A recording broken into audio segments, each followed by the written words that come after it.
Hi friends, എന്തൊക്കെയുണ്ട് വിശേഷം? സുഖമല്ലേ എല്ലാവർക്കും?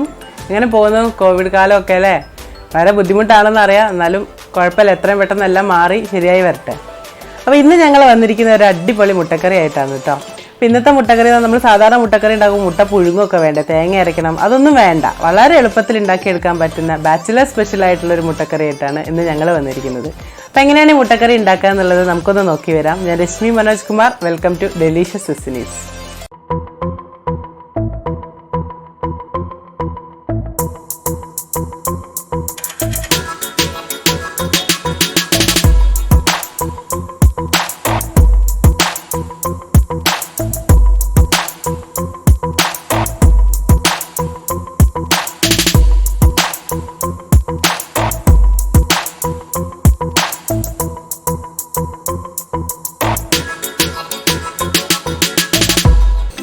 മുട്ടക്കറി ഉണ്ടാക്കാൻ വേണ്ടിയിട്ടുള്ള ഐറ്റംസ് ആണ് എടുത്ത് വെച്ചിട്ടുള്ളത്. നമ്മളൊരു 3 മുട്ടയാണ് എടുക്കുന്നത്. നിങ്ങളുടെ ആവശ്യമനുസരിച്ചുള്ള മുട്ട എടുക്കാം. ഇവിടെ ഞങ്ങൾ 3 മുട്ടയാണ് എടുത്തിട്ടുള്ളത്. പിന്നെ അതിനകത്തേക്ക് ഒരു 3 ഇടത്തരം സവാള, വല്ലാതെ വലിപ്പമുള്ളത് വേണ്ട, ഒരു ഇടത്തരം വലിപ്പമുള്ള സവാള, ഒരു തക്കാളി, വെളുത്തുള്ളി, ഇഞ്ചി, പച്ചമുളക്, ഇത്രയാണ് വേണ്ടത്. സാധാരണ നമ്മൾ മുട്ടക്കറി ഉണ്ടാക്കുമ്പോൾ ഈ മുട്ട പുഴുങ്ങിയിട്ടൊക്കെ വേണ്ട ഉണ്ടാക്കാൻ. ഇവിടെ നമ്മൾ മുട്ട പുഴുങ്ങുന്നൊന്നുമില്ല, ഡയറക്റ്റ് ആയിട്ട് തന്നെയാണ് യൂസ് ചെയ്യുന്നത്. അതുകൊണ്ട് എളുപ്പത്തിൽ തന്നെ ഉണ്ടാക്കിയെടുക്കാൻ പറ്റും ഈ കറി. നമ്മളിനി കുക്കിംഗ് തുടങ്ങുകയാണ്. ഇവിടെ ഒരു 2 ടേബിൾ സ്പൂൺ വെളിച്ചെണ്ണ എടുത്തിട്ടുണ്ട്. വെളിച്ചെണ്ണ ചൂടായിട്ട് നമുക്ക് സവാള ഇട്ട് വഴറ്റിയെടുക്കാം.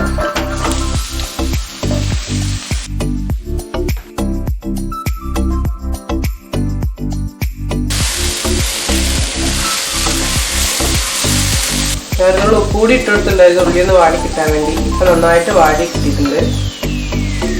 നമുക്ക് ഇതിനകത്തേക്ക് പച്ചമുളകും ഇഞ്ചിയും വെളുത്തുള്ളിയും കൂടി ഇട്ട് കൊടുക്കാം.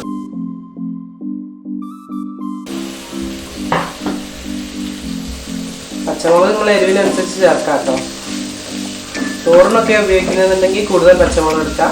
ചപ്പാത്തി, പൊറോട്ട അല്ലെങ്കിൽ പത്തിരിക്കൊക്കെ ആണെങ്കിൽ 2-3 പച്ചമുളക് മതി. ഇതിൻ്റെ പച്ചമണം മാറി വരുന്നവരെ നമുക്കൊന്ന് വഴറ്റിയെടുക്കാം. ഇതിൻ്റെ തീ കുറച്ചൊന്ന് അടച്ച് വെക്കുന്നുണ്ട്, എന്നാൽ ഒന്ന് വേഗം വാടി കിട്ടും.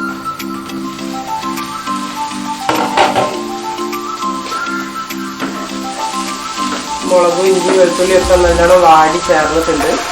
പച്ചമുളകൊക്കെ മാറി റെഡി ആയിട്ടുണ്ട്.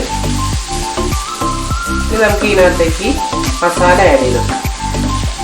ഇതിനകത്തേക്ക് ഒരു 1/4 സ്പൂൺ മഞ്ഞൾപ്പൊടി, 1 സ്പൂൺ മുളക് പൊടി കൂട്ടണം എന്നുണ്ടെങ്കിൽ കൂട്ടാൻ, ചോറിനാണ് ഉപയോഗിക്കുന്നതെങ്കിൽ ഞാൻ 1 സ്പൂൺ എടുക്കുന്നത്.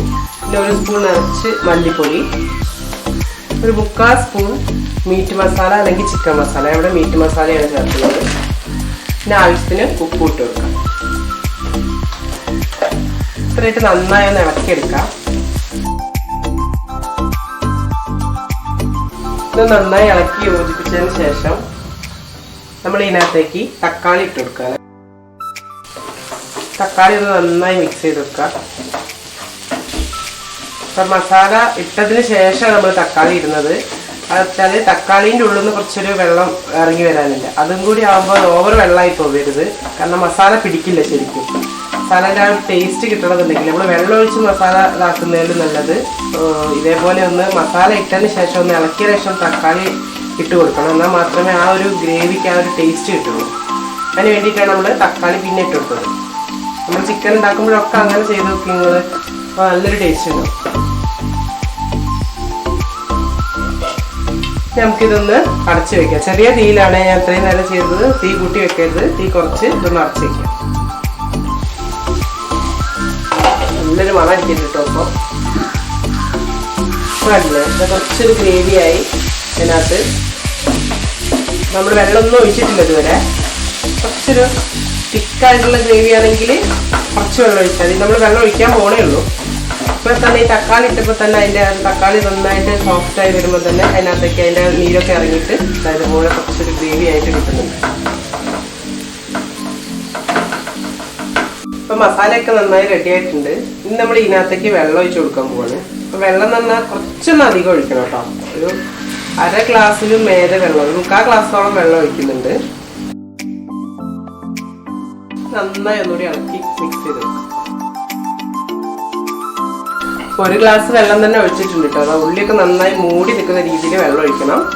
എന്നാൽ മാത്രമേ നമുക്ക് അതിൻ്റെ ഒരു ടേസ്റ്റിന് കിട്ടാൻ പോകുന്നത്. കാരണം ഈ വെള്ളത്തിൽ കിടന്ന് ഉള്ളി ഇങ്ങനെ വെന്ത് വരണം. ഈ വെള്ളത്തിൽ കിടന്നിട്ട് ഉള്ളി നന്നായി, ഉള്ളിയും അതിനകത്തുള്ള ബാക്കി ഇൻഗ്രീഡിയൻസും ആ മസാലയൊക്കെ കൂടി ഒന്ന് വേവണം. അതുവരെ നമ്മളിതൊന്ന് അടച്ചു വെക്കാൻ പോവാണ്. തീ ഒന്ന് ആദ്യം കൂട്ടി വെക്കാം. നന്നായി തിള വന്നതിന് ശേഷം ഒന്ന് ലോ ഫ്ലെയിമിലാക്കിയിട്ട് അടച്ചു വെക്കാം. ഇപ്പോൾ തിള വന്ന് തുടങ്ങുന്നുണ്ട്. നന്നായിട്ട് ഫുള്ളായിട്ടൊന്ന് തിളച്ചാൽ തീ കുറച്ചിട്ട് അടച്ചു വെക്കാം. പിന്നെ ഇനി നമ്മൾ ഇതിനകത്തേക്ക് വെള്ളം ഒഴിക്കില്ല. അപ്പം നിങ്ങൾ ചോറിനൊക്കെ കുറച്ചും കൂടി ഒഴിച്ച് കുറച്ച് കൂടുതൽ കറിയായിട്ട് കൂട്ടണം എന്നുണ്ടെങ്കിൽ ഇത്തിരിയും കൂടി വെള്ളം ഈ ടൈമിൽ തന്നെ ഒഴിക്കണം. പിന്നത്തേക്ക് വെക്കരുത്, ഇപ്പം തന്നെ ഒഴിക്കണം. പിന്നെ നമ്മൾ മുട്ട ഇട്ട് കഴിഞ്ഞാൽ നമ്മൾ വെള്ളം ഒഴിക്കില്ല. ഈ ടൈമിൽ ആവശ്യത്തിന് വെള്ളം ഒഴിച്ച് പാകമാക്കി എടുക്കുക. എന്നിട്ട് നമ്മളിത് അതേപോലെ തിളച്ച് വന്നിട്ട് കേട്ടോ, ഫുള്ളായിട്ട് തിളച്ച് വന്നിട്ട് ഓവറായിട്ട് തിളക്കണ്ട, ഈ ഒരു തിളക്കൽ മതി. അത്ര തിളച്ച് കഴിഞ്ഞാൽ നമുക്കിതിൻ്റെ തീ ഒന്ന് കുറച്ച് വെച്ചിട്ട് അടച്ച് വെക്കാം.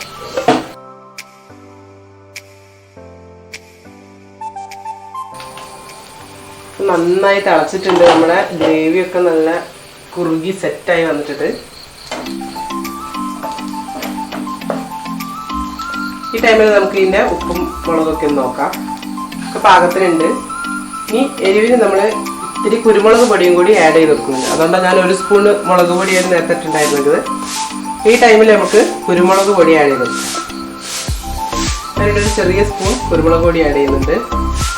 നന്നായി ഒന്നുകൂടി ഒന്ന് ഇളക്കി കൊടുക്കും. കുരുമുളക് പൊടി ഇട്ട് ഇളക്കിയതിന് ശേഷം ഒരു 1/4 സ്പൂൺ ഗരം മസാലയും കൂടി ആഡ് ചെയ്ത് വെക്കുന്നുണ്ട്. നമ്മൾ നേരത്തെ പറഞ്ഞ പോലെ മുട്ട പുഴുങ്ങൊന്നും വേണ്ട. ഇതേപോലെ പൊട്ടിച്ചൊരു പാത്രത്തിൽ ആക്കിയതിന് ശേഷം ഒഴിക്കും കേട്ടോ. കാരണം അഥവാ മുട്ടട്ടം ചീഞ്ഞതാണെങ്കിൽ നമ്മുടെ കറി മൊത്തം കുളമായി പോകും.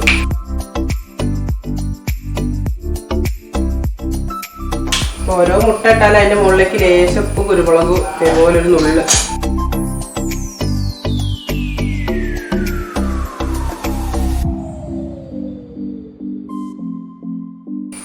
നമുക്കിതൊന്ന് അടച്ചു വെക്കാം. നമ്മുടെ കറി ഇവിടെ റെഡി ആയിട്ടുണ്ട്. കണ്ട, അപ്പം ആ മുട്ടയൊക്കെ വെന്തു.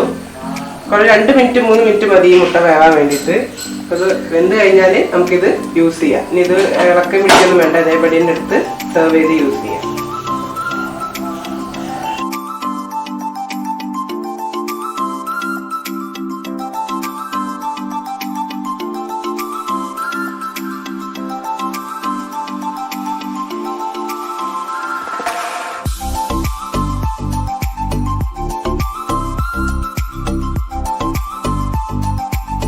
മുട്ടക്കറിയുടെ വീഡിയോ എങ്ങനെയുണ്ട്? ഇഷ്ടമായോ എല്ലാവർക്കും? വീഡിയോ ഇഷ്ടമായെങ്കിൽ വീഡിയോ ലൈക്ക് ചെയ്യുക, ഷെയർ ചെയ്യുക. അപ്പോൾ നിങ്ങൾക്ക് അതിനെപ്പറ്റിയുള്ള അഭിപ്രായങ്ങളൊക്കെ താഴെ കമൻറ്റ് ബോക്സിൽ ഇടണേ. ഇതുപോലുള്ള നല്ല വീഡിയോസിനായി ഡെലീഷ്യസ് ഡെസ്റ്റിനീസ് എന്ന ഈ യൂട്യൂബ് ചാനൽ സബ്സ്ക്രൈബ് ചെയ്ത് സപ്പോർട്ട് ചെയ്യുക. മറ്റൊരു നല്ല വീഡിയോയുമായി വരുന്നവരെ ഞാൻ രശ്മി മനോജ് കുമാർ സൈനിങ് ഓഫ്.